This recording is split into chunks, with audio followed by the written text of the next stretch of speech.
Welcome to the show. This is Common Threads. We're in Brooklyn. We do this every Thursday night without fail. Dan the Man and Taylor here in studio. And to the millions of diehard viewers watching at home, thanks for spending the next hour-ish with us.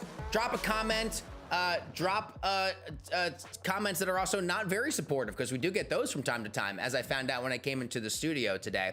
But first, earlier today, the Commander-in-Chief, POTUS, as he's known, signed an executive order scaling down the Department of Education.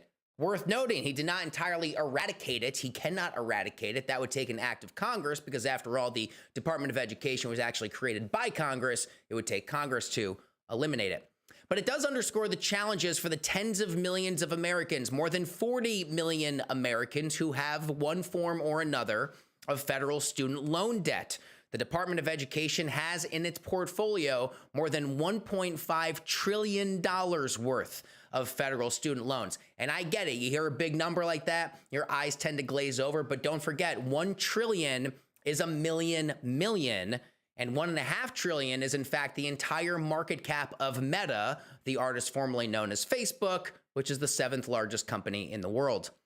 President Trump has slashed the Department of Education's workforce in half, from 4,000 employees all the way down to 2,000. And that's why many experts in the federal student loan community are saying this is, quote, the worst case scenario for so many federal student loan borrowers, because a slashed workforce means processing payments will be much more difficult. Managing defaults will be much more difficult. Even things as simple as trying to get someone on the phone for customer service for help is going to be that much more difficult. And while we await the fallout or the impact of these cuts from the president to the Department of Education, the president has been busy also pressuring the Federal Reserve to slash interest rates. Now, ironically, to Donald Trump's credit, he is not the only politician who has been urging Jay Powell as of late to cut interest rates. Significantly less restrictive than it had been, and the economy remaining strong, we do not need to be in a hurry to adjust our policy stance. I urge you to move more rapidly to bring down interest rates, beginning with a meaningful rate cut next month. Yeah, that's Massachusetts Democratic Senator Elizabeth Warren just 1 month ago. To be fair, not a whole lot of issues where Elizabeth Warren and Donald Trump see eye to eye, let alone have any type of underlying policy agreement. But ironically, this is one of them. What makes our system work in the United States of America, the reason we cannot have the type of credit crises that a Greece or an Argentina or a fill in the blank here has, is large in part because not only do we have a central bank, we have an independent central bank at that. Our central bank is free to manipulate short-term interest rates, free of political pressure from any politician who would otherwise seek to score votes by making borrowing costs and making money cheap. And yes, the Fed chairman, I know, is nominated by the president. He is confirmed by the Senate. In that way, he's not really apolitical overall. But the chairman and the central bank committee has been able to make the painful choices, like raising borrowing costs, inflicting pressure on all of us as American consumers, to intentionally inflict pain on the U.S. economy. If the Fed is going to be successful at taming inflation, it's got to make the difficult choices. One of the many dark marks, and there are many, on the legacy of Richard Nixon was his infamous pressuring of then Fed Chairman Arthur Burns in order to lower rates ahead of Nixon's re-election campaign in 1972. After all, no sitting president wants to run for re-election while there is a self-imposed series of pain points on the economy. But Jerome Powell, a Republican, was chosen by Trump himself for that job back in 2018. And of all of the norm busting that Donald Trump stakes his name on day in and day out of his presidency, Fed independence might be the one tradition he chooses to uphold, even if Powell himself seems a little bit confused.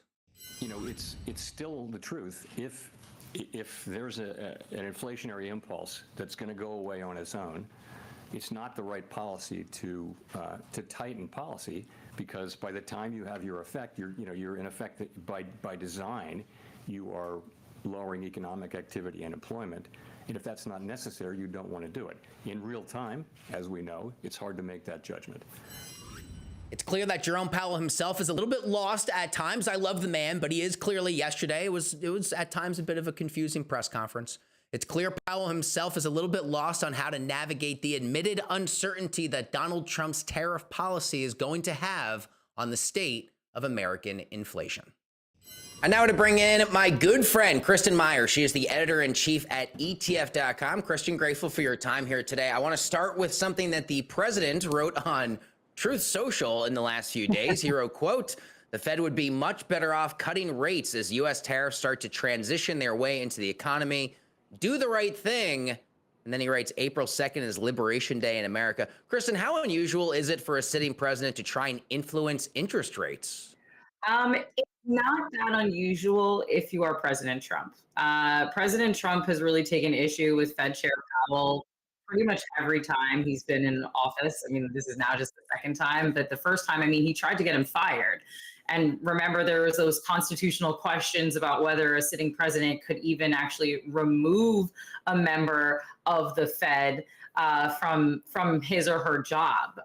So President Trump has honestly been tweeting about Jay Powell for years now. It's not at all surprising that he would be upset to see that the Fed is coming out and saying that his policies are directly part of the reason that they are concerned about inflation in 2025, and that they might see really constricted growth or weaker growth in 2025 as a result. And to call April 2nd Liberation Day, that's actually probably the day that we're going to start to see markets really start to wobble and inflation start to rise. And so I'm not even entirely sure what this transition period that he's talking about. We heard transitory a lot a couple of years ago, right? Inflation was transitory, and it seems like it's still transitioning. So I'm not entirely sure what the president is talking about, but it's not a surprise for him to be trying to really kind of attack the Federal Reserve.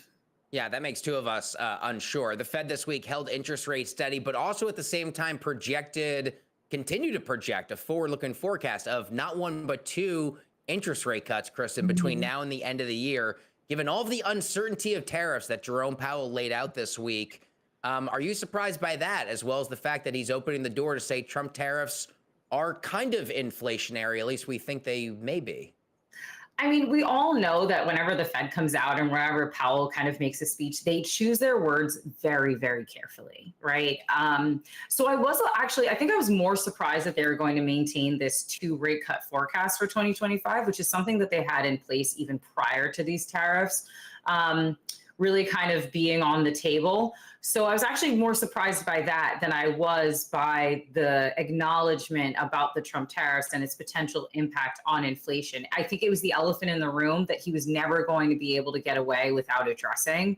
He was going to have to say something, and I think that he has enough data and enough like economists sort of kind of supporting this base case that he was able to say, listen, we're not quite sure what's going to happen, but we are presuming that there could be an inflationary sort of reaction to these tariffs, and we are expecting weaker growth. But again, I think, the most surprising thing is that they are going to hold steady to this 2 rate cut forecast. I thought that they might say, listen, we actually might decide to hold rates steady for the entire year, or even rate hikes could possibly be in the future in 2025. I was almost sort of expecting something along those lines instead of we're going to continue to stay on the same path with these rate cuts. Yeah, I agree. A little bit of a head scratcher. I think the Fed may ultimately opt for, dare I say, another rate hike if they feel like they need to at some point. Should we make a bet?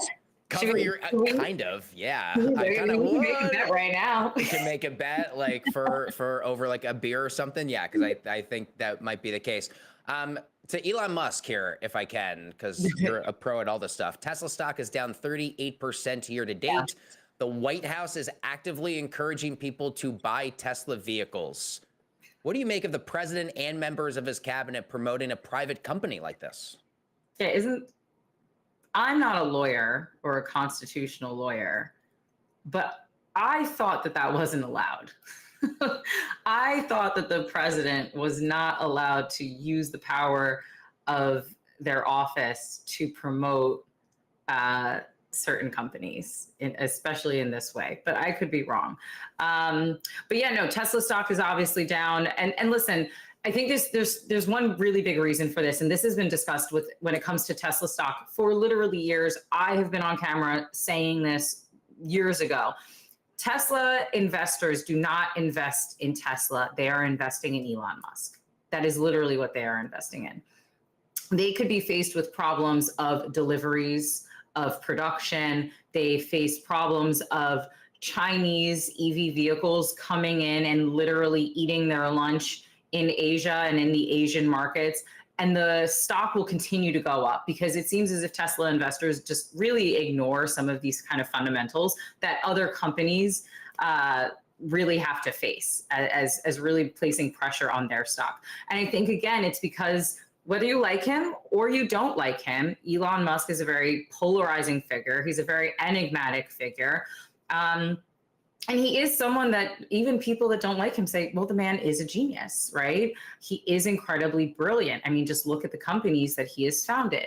But again, you are really investing, I think, in Elon Musk when you invest in Tesla. And I think what we're seeing is this sort of down 38% is almost like we can consider it his approval rating. Like the president has an approval rating. I would almost consider what we're seeing with Tesla stock as a proxy for the approval rating, or really how people feel about Elon Musk being involved in the US government and so kind of enmeshed in US politics. I think that that's really what we're seeing here, because I don't think that what we see when we do see Tesla kind of going to the downside, it's never attached to a headline of like, you know, analysts sort of cut forecasts or the company is cutting revenue forecasts for the year. It's literally almost always tied to headlines about what Elon Musk is doing in the White House right now. So, I mean, yeah, and Tesla stock is dragging down a ton of ETFs. I mean, frankly, it's a huge portion of the MAGs.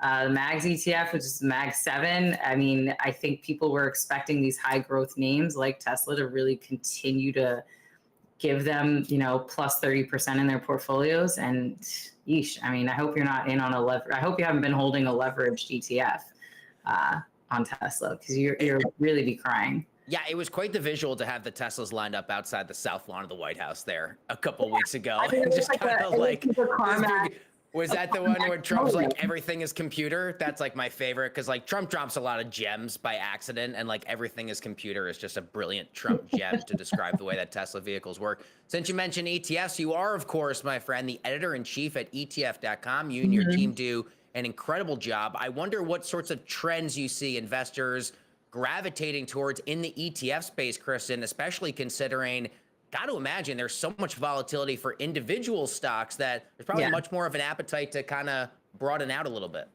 Yeah, so 2024, just kind of as a little bit of context setting, 2024, we saw record inflows, over $1 trillion of inflows into the entire ETF market. Now, in 2024, we had 3, I would say, major kind of events happen, or maybe I should say 4.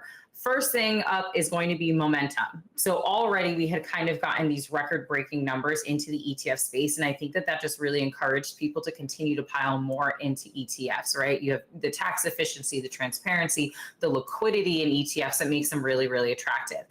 2 things, I'll kind of mash them together. You had spot Bitcoin and spot Ethereum ETFs both launching, and so it enabled really investors to get in for a pretty inexpensive way into the crypto space, right? If you don't want to shell out $86,000 for one Bitcoin, you can go buy a share of one of the spot Bitcoin ETFs for $30. And so that, I think, really inspired a lot of investors to kind of pile into the ETF space. And then the last thing is really going to be the elections. I mean, we really did see a lot of euphoria around the Trump presidency in November into December in the markets, and the ETF, of course, markets were no different than what we saw in the stock market in that way, that we saw a lot of inflows. And that appetite is continuing, right? We do see inflows into the ETF space still remaining incredibly strong. Now, where investors are kind of putting their money now, I think active ETFs is one of those things that right now a lot of investors are really looking at, for mainly the reason that they don't want to have to navigate these really tricky, nuanced situations. Fixed income, because of what's happening with the Fed, is one of those areas where a lot of investors are saying, yeah, I would like an active manager to do the work for me. But broad market ETFs, VOO, SPY, raking in, I'm talking tens of billions of dollars. VOO alone, I think, brought in the most inflows out of any ETF in 2024, and it is currently the number one ETF for inflows so far this year. And so, yeah, we're not seeing investor appetite slowing at all for ETFs. I think it's just where people are putting their money is different. Gold, GLD is up. When it comes to that fund, people are moving away from the growth names like XLK or QQQ, MAGs, and they're looking more at utilities, consumer staples, those ETFs. The flight to safety is really what we're seeing right now. Yeah, it's been interesting to watch the, especially out of a lot of those State Street Spider ETFs, the rotation out of the XLKs into like real estate and utilities, and the ones that like the last few years have always been historically the laggards, and you kind of look like year to date or you look month to date and you're kind of like, okay, well, there's the rotation.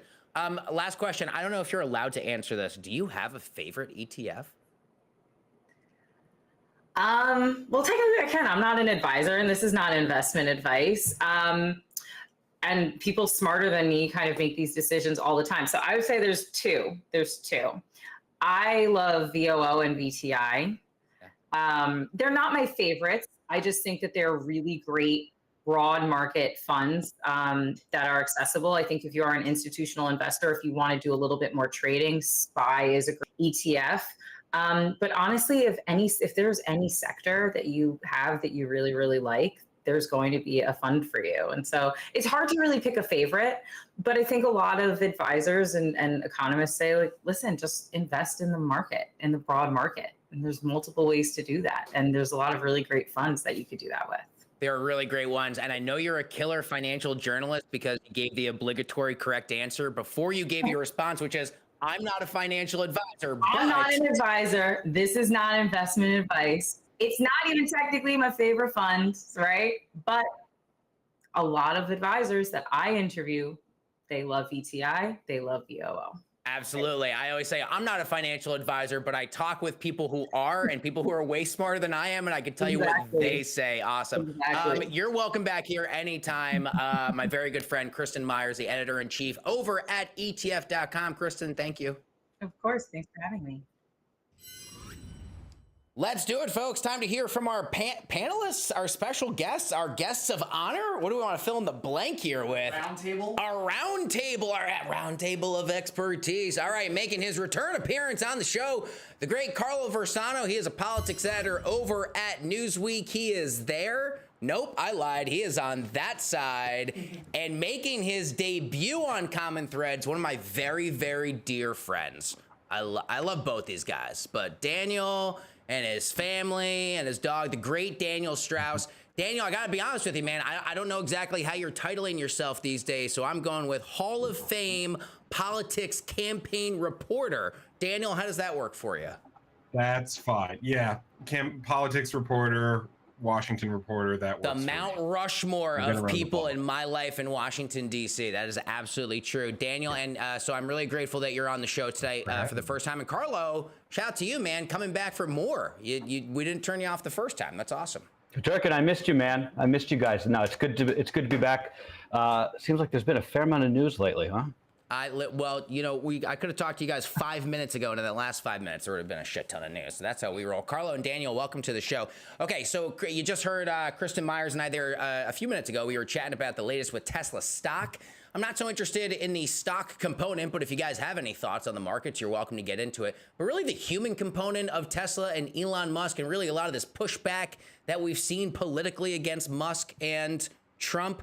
Some of President Trump and Elon Musk's most public supporters have been targeted in a lot of ways, but this is the latest one. This is horrific shit. I gotta be honest here. Swatting incidents. Carlo, what do you make of the president and his cabinet either promoting a private business or really what does an EV loving lib supposed to do in this day and age who like may love their Tesla, may love their electric vehicles, but is sitting there like, yeah, I really can't stand Elon Musk politically. It really is amazing. I was just talking to a guy who lives on my block who, sort of Brooklyn lib, kind of like me, I guess. But he owns a Tesla, and he was like, I think I got to get rid of this thing. He's like, I love it, but I feel like a jerk driving it around now. It's like the brand destruction is just unbelievable. I don't quite understand it. I don't understand what Musk is really getting out of this. I mean, like firing some civil servants and canceling their Microsoft Outlook subscriptions, but like so that Tesla can go down to 220 or whatever it was today. It makes no sense. Daniel, from the politics end of all this, either any views you may have a personal scorching hot take on Tesla cars. I just don't know. You always have really good takes on things I don't necessarily expect you to. But from the politics end of this, what do you make of people kind of subjected to harassment over their support of Donald Trump, their support of Elon Musk, and kind of blurring the lines of this weird world of politics and like social advocacy that we're in? I think one of the things we're seeing right now is a very, very persistent and growing trend among the broader American electorate to do something. And it's not just to demonstrate against Elon Musk. It is that members of Congress are having these town halls, both Republicans, and there was one highly attended one today featuring 2 Democrats in Maryland that where there were a lot of angry constituents. So voters are trying to find a venue to speak out and voice their frustration. And that in itself doesn't sound that unusual. But in this moment, what we're hearing and what any political reporter is seeing right now is a lot of complaints and a lot of anxiety. And JD, I just want to say, like, most of the basic rules of electoral politics have been thrown out the window, but one that still has stayed in place is the efficacy of when constituents call their members' office, when senators' offices are receiving an inundation of calls. And that's what they're hearing right now, both Republicans and Democrats. For Democrats, it's why aren't you fighting harder? For Republicans, it's why are you letting cuts to Social Security, to entitlement programs, to the VA happen?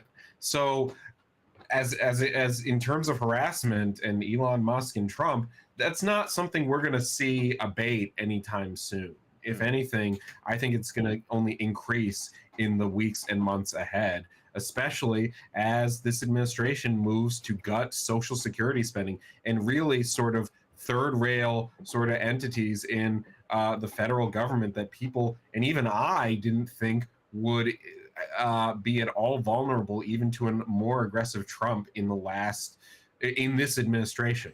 We're going to get into the Chuck Schumer of it all coming up in just a bit. But Daniel, is there more context? I had not heard of the town halls from earlier today. I think you said some Democratic members in Maryland. What happened? Yeah, Jamie Raskin and another member of Congress had a town hall earlier today. And what I saw in the soft right press was that even despite pretty friendly questioning and sort of a bottleneck to make sure that this was not overly hostile, it was clearly not comfortable for these Democratic members of Congress.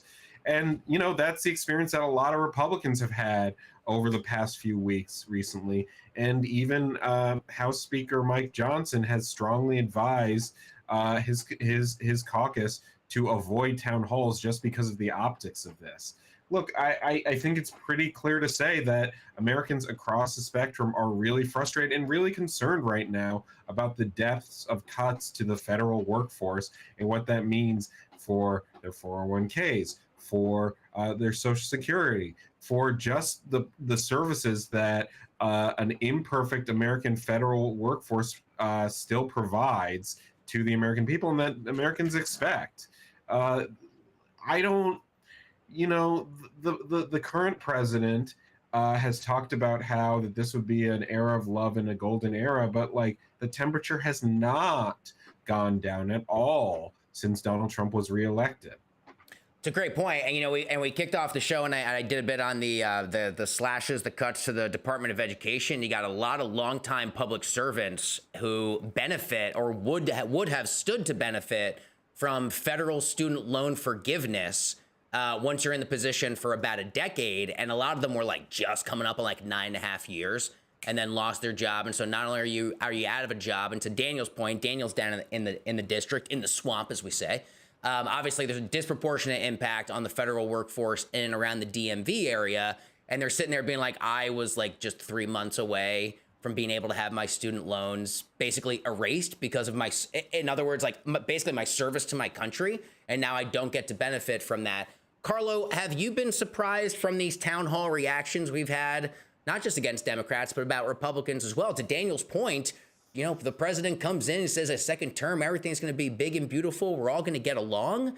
But it really seems like we have gone really far away from that. Well, yeah, I mean, that's for sure. If there's one thing Donald Trump does is he sort of like brings out the worst in everybody, right? Like, I mean, I write this newsletter called the 1600 for Newsweek every day. And today I was writing about these Tesla protests, right? And the sort of the vandalism against the Cybertrucks. This thing, I don't know if you guys saw this video of Tim Walz going around talking about, he's sort of like cheering on the value destruction in Tesla stock. And I was kind of making a point that, like, you know, this is not the right way to do this, right? Say what you will about Elon Musk, but Tesla's an American company. It employs thousands of Americans building American cars, to say nothing of the fact that, you know, if Democrats say that climate change is a bedrock priority for them, going around torching electric car chargers all it does is it plays into this idea that liberals have no real, you know, sense of what they're for other than being against Donald Trump. I got a lot of pushback from that newsletter from people, you know, liberals, people on the left, who are saying, you don't understand, this is the only way people can take out, people are so angry at what's happening right now. There is not a real opposition party like there was last time, right? I mean, the Democratic Party's in shambles. There isn't a real resistance movement yet. So the way people are lashing out is by, you know, keying the Cybertruck they see in the parking lot, or you know, throwing a Molotov cocktail at a Tesla dealership. I don't know. I don't think that I understand what these people are saying, but to me, there's just, you know, you just don't do that kind of thing, right? I mean, we live in a country of laws here. Yeah, the Tim Walz stuff was a head scratcher. It's like, I get it. I get what you're going for, and I don't know the exact target. To be honest, I don't know the context of the crowd he was talking to. I guess it like played there. But there's also part of me that's kind of like, what are you doing? Why are we cheering this on? This isn't like, it's not like it's like Saudi Aramco and you're cheering down the stock price or the market cap of a wholly owned subsidiary. The Minnesota by Pensions Fund owns Tesla, right? I mean, like regular, you know, people walking down the street own Tesla in their 401ks. It's crazy. Yeah, and Daniel made a great point about 401ks a moment ago. And obviously, Kristin Myers and I were chatting about this precipitous decline in Tesla stock, down almost 40% from the start of the year. To what Carlo was just talking about, okay, our producer extraordinaire Taylor Craig found this video. Are we going to play the full video or just air it? Just the frame. Okay, this is just the frame. Yes, it is from posted by Libs of TikTok. This, ironically, is like right up the street from where our studio is here in Brooklyn. And obviously, you can see there what it says. I do feel, Daniel, like we're kind of in this, like, you can't put the genie back in the bottle type of thing. And Daniel, I don't know if you've seen, but we were talking earlier here in the studio. There's this whole line of Twitter commentary from folks that are like things to, like, what to do when it finally happens. And it is a reference to kind of the events in Butler, Pennsylvania, and what didn't happen. But it's just like, Daniel, how do you look at like Daniel, you've been doing this a long time in the campaign world. I mean, do you just kind of sit there and scratch your head with tremendous worry, or do you sense like, all right, after Trump, we're all going to kind of go back to normal a little bit more? How do you look at We're definitely in the Wild West. The level of rhetoric. I mean, we left the era of like mild civility a long time ago. It feels like a million internet years ago. None of this will abate. None of this will cool down or get calmer. But it is, you know, look, it is extremely uncharted territory for the American people to have someone like Elon Musk, the richest man of the world, having so much profound influence on American politics in a way that billionaires generally don't, and so much carte blanche of the sitting democratically elected president of the United States. So you can understand that, and to underscore this point, the Democratic Party frustration is extremely high right now. it didn't help that Chuck Schumer moved with a small cadre of his caucus to help pass through a CR that even some red state Democratic senators did not support. There's a strong concern within the Democratic Party right now that leadership and no one else will really voice opposition to the Trump administration in any tempered way. So that's why we're seeing what we're seeing. But by the way, also, this is not unique to just the left or Democratic politics. This sort of language and stuff like this has been very common and increasingly prevalent among Republicans for a while now. So, like you said, the toothpaste is out of the tube, and we're not going back. We're in uncharted territory. Daniel, Carlo, hang on one second. We're gonna hear from our sponsor, who yes is down there in the bottom left. But we got like extended comments, so we got to hear from them, and we're gonna pick this up because Daniel teases up perfectly for Leader Schumer. Oh man, we're gonna be cooking there in a second. But first, folks, as you heard from the top of our show, there's a lot going on in the world of investment, the world of GDP, the economy, interest rates. If you're serious about investing, you gotta know about public.com. You can invest in everything: stocks, options, bonds, crypto, you name it, they got it. Right now, you can get a locked-in 6.5% yield. It will not change if the Fed cuts interest rates. I know you're saying, JD, they didn't cut interest rates yesterday. I know, but they may. They expect to cut twice between now and the end of the year. But if they do, don't worry, you're still secured. Do all your investing in one place with AI-powered fundamental data and custom analysis. Public is different from the competition because Public gives you the tools you need to become a more informed investor. They have a really cool built-in AI tool. It's called Alpha. Doesn't just tell you that a stock is moving or that an asset's moving. It tells you why that stock or asset's moving, so you can actually understand what is driving the performance of your portfolio. Build your multi-asset thank you, Daniel. Build your multi-asset portfolio with the folks over at Public today. Public.com/CT to learn more. Go ahead and scan that QR code because our producers made that, and it's really cool and it opens up the app directly. We're very grateful to our sponsors. All right, Daniel, Carlo, let's bring this back in here. You want to go right to Schumer? Yeah, let's do Schumer. All right, we have this clip. Do we have the SOT, the MS SOT? Yeah, we'll do it. Oh, yeah, okay. This one I love. All right, so we're going to tee this up because Daniel talked about this. This is Chuck Schumer this week, 74 years old, by the way. I looked this up, Chuck Schumer today. We talked about it. I actually think that was kind of my reaction too. I was like, how old is Leader Schumer? 74. All right, so Daniel teed it up really appropriately, earning the ire of fellow Democrats for agreeing to keep the government open. Actually, before we play this out, Daniel, you're more in the weeds on this stuff than I am. Can you give us a little bit more context because you mentioned the CR? So the context here is that there was yet another showdown over a continuing resolution to fund the government. Usually in these situations, if the Republicans are in the minority, they generally have shown a lockstep pattern of opposition to whatever Democrats and Democratic President White House would put forward to continue to fund the government. The situation here has been the opposite. Republicans are in power, Democrats are in the minority. One would expect that Democrats would be lockstep in opposition. But in the last minute, Chuck Schumer, the top-ranking Democrat, the highest-ranking federally elected Democrat, decided to support the CR that Republicans put forth without any sort of extended negotiations or really a government shutdown, which we've seen in the past has been effective for Republicans. And it comes at a time where a lot of the national political conversation is on the federal workforce. And a number of red state Democrats or Democrats who represent battleground states came out in opposition to the proposal that Schumer essentially supported in the end. This created a lot of frustration already building on Democrats who have been hearing from constituents asking them, why aren't they fighting harder? Why aren't they doing more? Why aren't they out on the streets, in the streets, fighting Schumer? And so right now, Schumer, who was scheduled to go on a book tour for his new book, has been doing cleanup over the fact that he joined with the Trump administration and really seemed to roll over for Republicans and Trump right now, even though he's supposed to be the standard bearer of Democratic opposition to everything the Trump administration is doing. Okay, I could ask like 10 political reporters to break it down. No one's going to do it better than Daniel Strauss did. So like cha-ching for Daniel, because that's killer. That's the way to rock it, my man.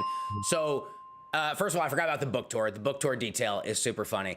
This sound we're about to play, I love. This is Schumer sitting down with Chris Hayes. And it's not just Chris Hayes airing several clips of Democrats mad at Schumer. Just pay close attention to the fact that they keep Schumer up on screen. It's like, we're going to get this poor guy's reaction to being called out by other leading Democrats. All right, here's Schumer on MSNBC. Let's play it. Look, Chuck and I disagreed as it relates to the approach and outcome. I think there is a deep sense of outrage and betrayal. And this is not just about progressive Democrats. This is across the board, the entire party. I still support Senator Schumer as leader, but I think the only way that we are going to be effective as a caucus is if we change our tactics. I would have liked to see, when Chuck Schumer had leverage here, to say we need A, B, C, and D for the Democratic Party and force the Republicans to meet him halfway on those issues. I myself don't give away anything for nothing. And I think that's what happened the other day. They said, okay, he said leverage, I think it was the governor. So Nancy Pelosi there. All right, so that last one from Speaker Pelosi is really interesting because obviously she's been doing this a long time, and she's like, hey, I myself don't give away nothing for nothing. I think that's kind of what happened here. Daniel, since you teed us up there, I'm going to start with you for your reaction to either the criticism from other Democrats, warranted or not, and then just in general. Can I just say, JD, up front, like what's shocking about this in and of itself is that a caucus leader doesn't have support of his most prominent members of his caucus as he's doing something like this. Like what's offensive in DC is not only that, you know, Schumer went out and seemed to go rogue, but he didn't have the lockstep coordination of his party on this. This is something that a lot of loyalists of Mitch McConnell would say would never be done. He always made sure, and it's notable that like Nancy Pelosi, who for years was famous for her iron grip control of the House Democratic Caucus, you know, is talking about how she always has her ducks in a row here. That in of itself is unusual in this situation. Schumer does not have everything, all the T's crossed and all the I's dotted here. It's very unusual. And you know, look, we're in an era for right now where anti-establishmentism is king, and so opposing Schumer right now is in vogue. It's very trendy. Carlo, I'm curious your thoughts on how Democrats have reacted. And is it fair for Democrats or for voters to demand defiance of the president, even if that means, to Daniel's point, we've seen the GOP do it before, you know, insisting we have to have a lapse in government funding? Yeah, I mean, I'm of two minds with Schumer because I understand where he's coming from. Like what he had no real leverage. What was he supposed to do there exactly? But I do think, I mean, first of all, the party needs new leadership, but they also need to understand that there is, as we were saying, there is just a fury under the surface right now in, you know, anywhere in this country that isn't on board with the Trump agenda. And they have got to harness that, or there's going to be a Tea Party moment that is, you know, not going to look pretty for somebody like old Chuck. I have to say, though, I will just say, Schumer lives up the street from me. I see him all the time. The man is he's got to be the hardest working guy in politics, Daniel, right? I mean, he's just like, he's out there kissing babies. He's out there shaking people's hands. There's always protesters outside of his house. He never bitches and moans about it. He just sort of like, you know, puts up with it. So I was saying in my newsletter today, I always had a soft spot for Chuck Schumer. Maybe, it's hard for me to understand. But like,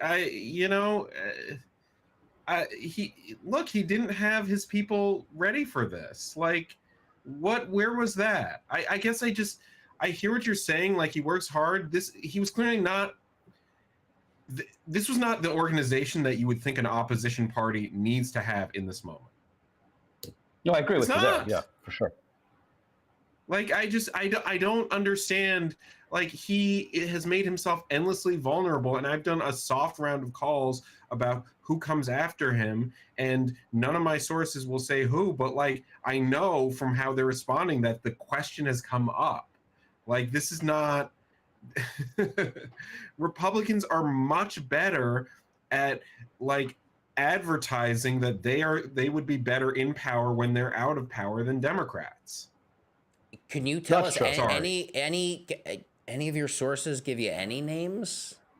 Is it like No, I mean, really? no, and that's to Schumer's advantage here for sure. There's no obvious answer here, but like the fact that like even a freelance reporter like myself is asking those questions means that other people are too, and that there's blood in the water here. And like this is not. There has been speculation and encouragement that Alexandria Ocasio-Cortez should run statewide and challenge Schumer.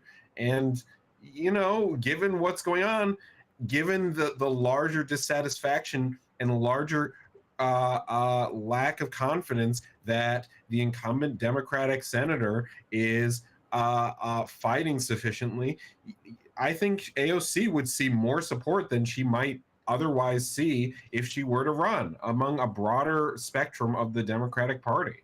Carlo, I asked this question to our guests on this show a lot. If you had to pick who the leader of the Democratic Party is right now, what would your answer be? I mean, that's the great question, right? AOC. I mean, Schumer. I guess technically, they don't have one. They're totally rudderless. Somebody is. I mean, this has happened in the past, right? I mean, I'm old enough to sort of remember the years after Bush won in 2004. There were a couple of years there when sort of everyone in my circle was like, oh, you know, the Democrats are in the wilderness. You know, if they couldn't win that election with Iraq, there's just no hope for them. And then this, guy named Barack Obama shows up, and next thing you know, he has the party in a stranglehold. Everybody loves him, and he wins in what's the closest thing we had to a landslide in the last 20 years. Daniel, all of that to say is we don't know yet. This person, the next Obama, could be out in the wings now. Like Jeffries is like a Democrat who is very cerebral and is not overly spoiling for every fight and confrontation. So he's somewhat of a placeholder, but like that in itself is not the question you want to be asking right now about Democrats. It's not who is the leader. They'll figure that out. When people ask who's the leader, they're like, who's going to be president? Who's going to be the nominee? They're not there. No party after losing an election is there right now. What they're looking for is a message. And unfortunately, they don't have that. And in 2012, in 2013, in 2014, the Republican Party had that. And you know what happened in 2013, in December 2013? The GOP had a record low approval rating. And then they went on to retake, in a wave election, the House and the Senate. It's hard to see that happening for Democrats right now in 2026. Yeah. So, okay, that's exactly the next question I was going to ask. Because, usually I kind of laugh at those, those polls we do around election. It's like you run against generic, right now. The map or the math? I guess both. The map is hard for right now, but that's for a confluence of reasons. But it is not a slam dunk that you would think it would be. I mean, like, JD, I can't stress how, and I would expect you to like be able to weigh in better than me on this. Like, I cannot stress how insanely disruptive it is to halve and unemploy so much of the federal workforce. You're talking about tens of thousands of people without jobs immediately. Like, that in of itself, many of them Trump supporters, would disrupt a huge amount of the electorate and cause a lot of voters to try and switch parties or pull the lever for the other guys. But I just don't know if that's going to happen right now. Well, especially because, yes, I think there is, like we said earlier, a disproportionate impact of federal government workers in and around the DMV area, for people that don't know, that DC, Maryland, Virginia. But you also have federal government employees in red states all throughout the country. And the real kind of irony of this is to watch people like Jesse Waters on Fox News after all these like Doge cuts have come out, and he comes, wait. And he's like making personal appeals to the president, being like, okay, actually, I know a bunch of people that you laid off who you shouldn't have laid off because I wanted you to make these cuts, but I didn't want you to make all those cuts. And there's like a lot of that. And we're going to be circling the drain there. But Daniel brings up the question I was most wondering, which is, as you look ahead to next year's midterms. I know it sounds like, JD, geez, we just got through an election. Yeah, but it's like midterm season's like never really not in the picture. You're always kind of there. And historically, I sort of laugh at those like generic polls where it's like you team Donald Trump up against generic Democrat, like fill in the blank Democrat here. And it's not someone's name. It's just to test voters' appetite for a generic fill in the blank person. But I wonder if it's going to be enough, and a lot can change between now and next year's midterm, but is it going to be enough to vote against Donald Trump when there is no clear leader for the Democratic voice? And we've also, and we did this on the show last week, so I'm actually going to ask both of you because I don't know your take. Gavin Newsom. I'm going to start with Daniel because Gavin Newsom is trying as of late to do something a little bit different. He's doing a podcast. He's sitting down with the Charlie Kirks of the world. I think he just sat down with Steve Bannon. Didn't he have Steve Bannon on the show? Like, that's insane. He did Steve Bannon and then Tim Waltz. And then he's supposed to be doing Ezra Klein next week. Ezra Klein's on. Yeah. He's doing something different, Daniel. He is. There has been, he had a big splash with this second podcast of his. But then people, Republican or Democrats, are asking, like, why are you agreeing with Charlie Kirk? Why are you agreeing with Steve Bannon? And that's a good question. And there are analytics that show like dissatisfaction with the podcast as it goes on. So he's trying to like lower the temperature right now. There's good reporting out there that shows that Trump has been worried about Newsom for a while. Newsom may have something. Friends I have in California say that they really like him. I'm not seeing it, but like, again, it's premature to ask about that right now. But like, one thing that's very clear for any name you throw out is Democrats want to see a fighter, someone who can both fulfill their desires for articulating a message in defiance of Trump, but also appeal to voters that they've lost. Maybe Newsom can do that. I'm skeptical, but I'm chronically wrong in my predictions. Well, we sit there and we're like, well, Donald Trump's got no more elections left. But then there's also this, I hope it's a joking suggestion that he's going to try and run for a third term. Then we've really got big problems. We overturn that amendment. Carlo and Daniel. Carlo, you know what time of the show it is now. Daniel, this is the first time you're doing this. Time now for our fan favorite end of show segment. Say something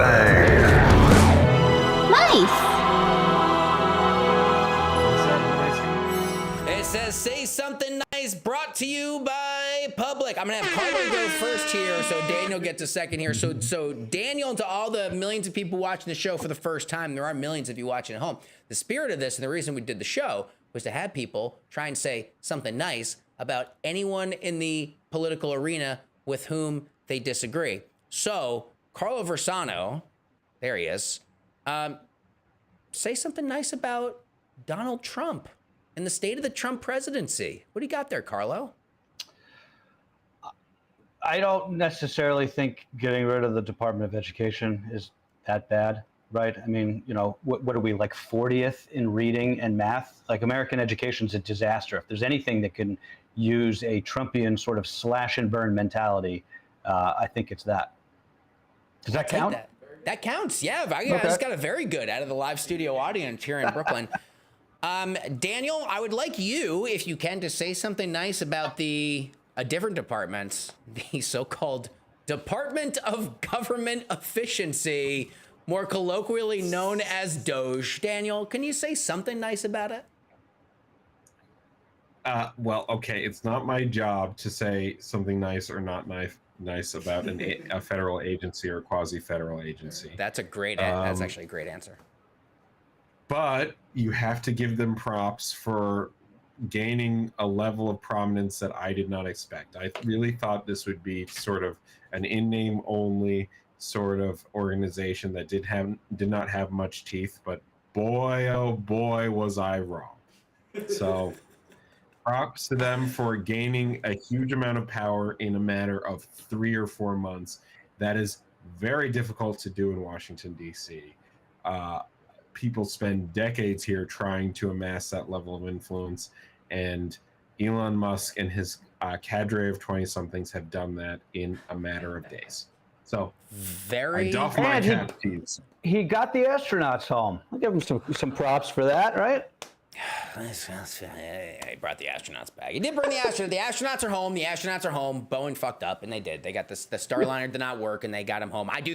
You know, I always walk this line because I'm like, I can't stand what Elon Musk does on like the Twitter stuff, but like, I do love SpaceX. SpaceX is like the coolest company. Pretty amazing.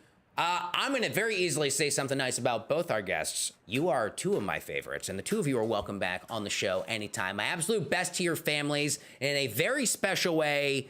Daniel, not just to Claire, but please give her my love, but that sweet pup Jasper. I love Daniel's dog. Like, and dogs I love in the world, it's like my dog, and then right underneath my dog is Daniel's dog Jasper, who is just like the sweetest pup I've ever seen. Carlo Versano is a politics editor at Newsweek. Daniel Strauss, Hall of Fame politics campaign reporter in the DMV. Carlo, Daniel, thank you, fellas. Great to see you guys. Thanks so much. Awesome. How about shout out Carlo and Dan? Oh, that's loud. Carlo and Daniel on the show. What's next? What do we have to do now? Oh, OT, baby. A little OT. We got one more politics ad read we got to do. You want to do that now, or you want to? We'll do it after. How would you say? Okay, time now for CTOT. We bring in. Welcome to Common Threads Overtime. Yeah, OT time. We got the hostess with the mostest, Taylor Craig, that hosted the greatest St. Patrick's Day party I've been to in a very, very long time this weekend. And Japan Dan the Man, also in studio. Coming in shortly. Yeah, whatever. Dan, we're going to start with Taylor. Taylor, so first of all, I was telling guys at work today about, I definitely butchered the name, but what's the hammer game called? Hammerschlagen. You were an absolute animal at it. Well, rabbit animal. I saw your eyes turn red. The spirit of competition definitely tends to overtake. Tremendous party. Tremendous shout out to you and Courtney for everything. Taylor, I want to get your thoughts either on the spirit of St. Patrick's Day or really about what we're talking about today, because we had a lot of markets talk, and you're a very market savvy man. Well, thank you. Yeah, the Fed decision with Powell, I thought that he was a little bit loose with his language, and I thought we had a really great guest on, Kristin Myers, and we will put out that clip as well for everybody to watch after the fact.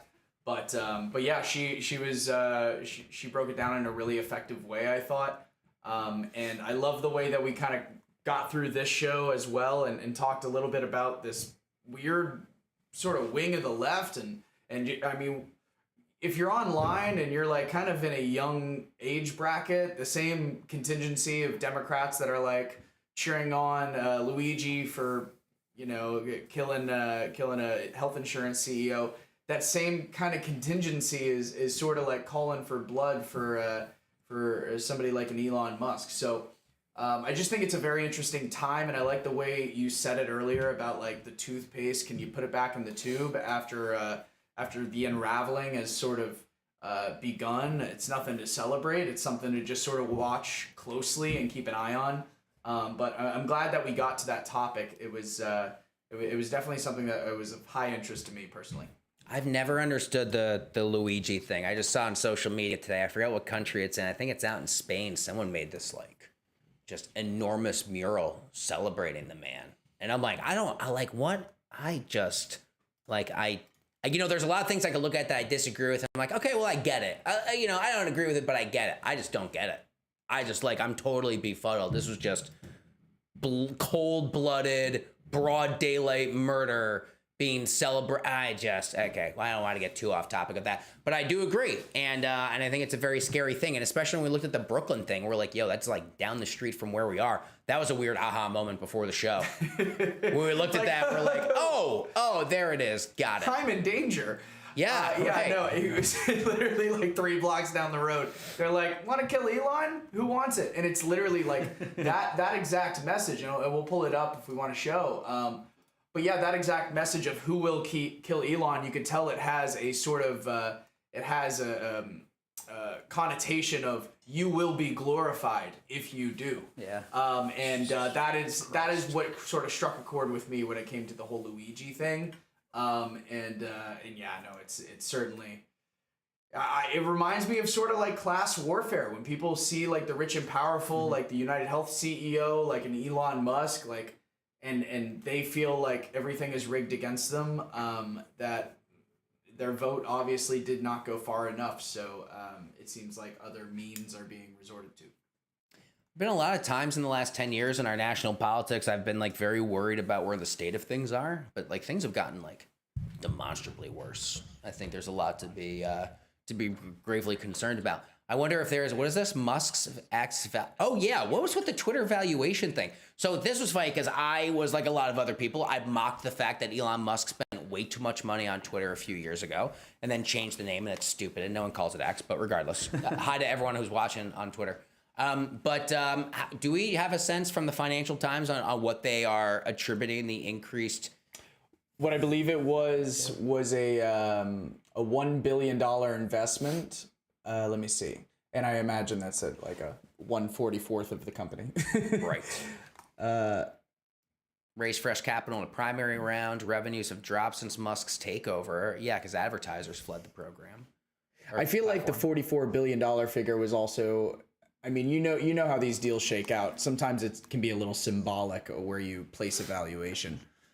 Him getting to break even and allowing other investors to possibly sell some of their shares at the way they bought in. That could have been a motivation.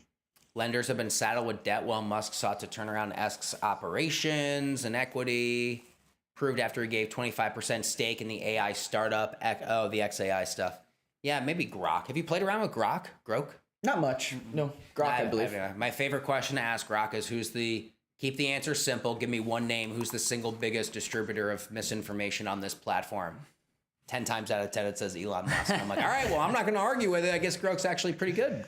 Yep. It actually kind of works. Japan Dan, welcome to the show. Thanks. Good to be here. What have you been cooking up as of late?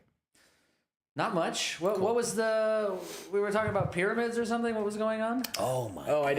Let's do some more research before we get into the pyramids. No, but that's because we don't know shit with the whole about thing. Pyramids. So I sent this tweet to my buddies today. There's a New York sports radio host, longtime host for WFAN named Craig Carton. We've been massive Craig Carton fans for many, many years. And Craig Carton today tweeted at Elon Musk and is like, I want to interview Elon Musk about the new pyramid discovery. And I'm like, first of all, I will watch any conversation with Craig Carton and Elon Musk. And I'm like, but what is the new pyramid discovery? So there's all this chatter about, I can't imagine this is real. But it's like, oh, what's underneath the pyramids? I feel like I see this like on the homepage of Reddit from time to time. It's these like BS artistic depictions of like the tip tops of the pyramids are actually the top of obelisks, like the top of the Washington Monument. There's all this pyramid stuff happening underneath. Yeah. But it's part of the social media conversation today. Hidden skeletons found that changed the narrative. Was that the heading? Yeah, I believe so. And I think what it is that the narrative being that pyramids were for the rich and maybe these skeletons were not of rich people. It's so sad. Like, you live your whole life and you work hard, but no matter how little money you have, somebody is, 3,500 years from now, gonna know you were broke. Damn. Yeah. They look at you and they're like, nah, he was a broke ass. Like, he did not deserve to be around all of these princes. Yeah. Yeah. Was he buried with any of his treasures, with like the shit he found on the street? I don't know. What did a poor Egyptian 3,500 years ago have to his name? Didn't they bury the wealthy with their treasures so they could take it into the afterlife? He had a croissant that was still stale. It was stale when he bought it, and it was stale even now today. Croissant? A croissant. You can buy one of those croissants at the deli, those prepackaged ones at the bodega. Those are the same kind of croissants. They last forever. I gotta admit, I was getting distracted with that top headline at the New York Post that said, Ozempic babies. We should just make this the New York Post block. Like, let's just click around the New York Post. Please sponsor us. Ozempic babies. What shocking potential side effects of GLP-1. Can we go to a generic? I don't mean to laugh here. Overtime. Do you all hear this Realtor.com ad that's playing right now? I do not, and that's my fault. I'm the only one that hears it. Okay, No, well, I don't know. everybody- Maybe the world hears it. The folks at home heard it too, but it's okay. So, Taylor. New skeletons challenge assumptions about ancient Egypt. Pyramids have been assumed to be, only for nobility. Recent discovery shows signs of physical activity. Scientists say this challenges traditional thinking. Traditional thinking. you can't even think anymore. Could it just be workers that died that are buried there? This is from News Nation. New skeletons hidden in Egyptian pyramids are raising questions about long-standing assumptions regarding the role of pyramids in ancient Egyptian culture. Skeletons discovered at Tombos in northern Sudan included signs of strenuous physical activity, suggesting they did not live the life of rich and privileged nobility. It's a departure from the traditional assumption that being entombed in a pyramid was an honor reserved for wealthy pharaohs. That's it. Interesting. That's the whole thing. I don't mean guess no so. disrespect on the discovery. If you are watching the show and you're the one responsible for the discovery, congratulations. It's awesome. But also, thought there was more. Maybe the theory is, and now I'm basing this on zero information, but maybe the theory is that, okay, if it's not just for the noble people, I saw images of like, oh wait, could there just be like massive trenches underneath the pyramids of like more and more bodies? So maybe like the nobles got like buried up top, and then they're expecting way more to be discovered down below because anybody and everyone gets to die in a pyramid or be buried in a pyramid. Maybe workers that died were just thrown into trenches beneath the pyramids. I mean, if they seem to have evidence of doing strenuous work in their life, they could have been pyramid builders. Right. They had like calluses on their hands. Yeah. I wonder what are those meant? Like, is it the bones or have bad back fractures, a bad back? It's got to be a bad back. Scoliosis back. Yeah. I just slacked you guys this. Can we pull this one up? This is the one I always see on Reddit. This is nonsense. This is not real. It's just one of those like, ooh, wow, what if? It's like one of those what if questions. It kind of makes you go, oh, damn, is this the tip top of an obelisk? Makes you think. It makes you think. It's so unreasonable. I think my recent favorite video of the pyramids is the one where there's like yeah, here we go. Imagine if this is so stupid. Imagine if this were real. Like an iceberg? Yeah, they say exactly. It's just, oh, wait a minute. What if for the last thousands of years, it's just the tip of the iceberg and the shit goes all the way down? I will say, like, people are out of their minds. The amount of like pyramids that are, the questions remain that what happened in like Central America with the pyramids and the Mayans and the Aztecs, and what happened an entire world away, and them building essentially what looks like to be the same exact pyramids. That's cool. I think that's where like the ancient aliens, like, but could it be voice comes in. Oh, and love those shows, dude. That is like what the tie-in is. So I mean, I don't totally discount it. I have questions. Dude, those shows are so funny because they take the absolute like loosest connections. Yeah. But could it be? Right? Those are the shows you watch and you smoke too much weed on Friday night. Imagine you're like, the oh world. shit, that's so on. It's like the dude with the hair on the History Channel, like the crazy guy. That dude. Yeah, that dude. We all know exactly who I'm talking about. No one knows his name, but you know exactly who I'm thinking of. Expert. The aliens meme.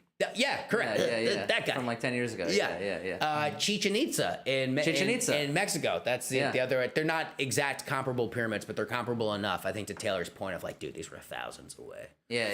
You're like, you're like, oh damn, look at that. That's crazy. We got a comment to get to here. Andrew Stadelberger. Long time fan. Long time listener, first time caller. I went media dark in Puerto Rico for like 3 days and come back to the JFK files and pyramids aren't pyramids. I mean, you should consider yourself lucky. Welcome back, bud. It could have been way worse. Yeah, of all the things to come back to when you go media dark on the beach in Puerto Rico, that's to come back to. It's not that bad. Also, the JFK files. I once smoked so much weed I donated to. Jay Inslee. Yes, this is a famous. Had your back. This is a famous Stadelbergerism. This is a famous tweet to a group text years ago. This was like remember 2019? There's like 30 Democrats running for president. Yeah. This was Inslee's whole campaign. So he was like the climate dude. And said stats like, I just donated money to the Inslee campaign. That's so funny. I love that. He's got our back. God, great. Well, that's what he said. Oh God, what was I gonna say? I forgot the Jay Inslee thing. Made me forget, but it was worth it. Whatever I was thinking is not as good as smoking weed and donating to the campaign of Jay Inslee. Nothing could beat that. Hey, JD, you want to sneak in an ad read here? Oh, I'd love to. Yes, on that point, I'm sure sponsors are like, wait, get to it. Yes, Chichen Itza, absolutely. All right. Well, speaking of. I got no tie-in. I don't. Let's just hear from the folks at Public. I was trying to get as creative as possible, and there's just absolutely nothing there. You build a pyramid of cash. Hey, want to build a pyramid of cash, you should know all about the work of the folks over at public.com. You can invest in everything: stocks, crypto, bonds, options. You get a locked-in 6.5% yield that will not change if the central bank cuts interest rates, with a diversified portfolio of high-yield bonds and investment-grade bonds. Do all your investing in one place with artificial intelligence-powered fundamental data and custom analysis. It's different from the rest because it gives you the tools you need to make informed investment decisions. I have a built-in AI tool. What's it called, Dan? Alpha. It's called Alpha. Doesn't just, God, I've done this read so many times. You didn't know what it was? I knew it. I needed a minute. Has a built-in AI tool called Alpha. Doesn't just tell you if an asset's moving. Alpha tells you why the asset's moving, so you can become a more informed investor and better understand what is driving the performance of your portfolio. Build your multi-asset portfolio with an account at Public today. Public.com/CT to learn more, or scan the QR code to build your own pyramid of cash. Your own Chichen Itza of cash. Love that. Public's your primary portfolio. That's awesome. Anything else for OT, dudes? Really want to jam on? That was an awesome show. I want to shout out Kristin, first time on the show. Daniel, I've wanted to get Daniel on the show. He's such a good friend. He's got such a sweet family, such a sweet dog, and he's crazy smart. You know, you have guys like that, like reporters in DC, and I realized just like the average, and he's no average, but the average reporter in Washington is like so much smarter, I feel like, than I'll ever be. And Daniel's like top of the pile level smart. Like I go out for drinks with Daniel and he like makes my head spin on the number of things that he can like remember and the things he keeps in mind. That like Daniel's the type of dude who like gives me imposter syndrome as a politics reporter.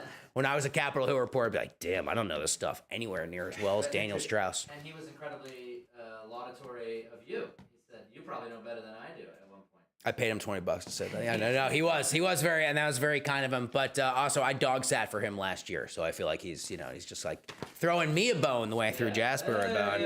And the great Carlo Versano, we love Carlo. We've known Carlo a long time. That's our old pal from back in the day. Crushing it at Newsweek. Absolutely thrilled to have Carlo back on the show.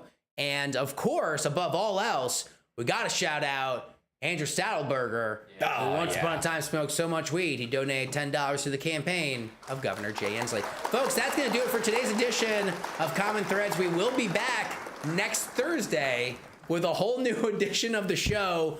Until then, have a great week. Be good to one another. And that is going to do it for 3, 2.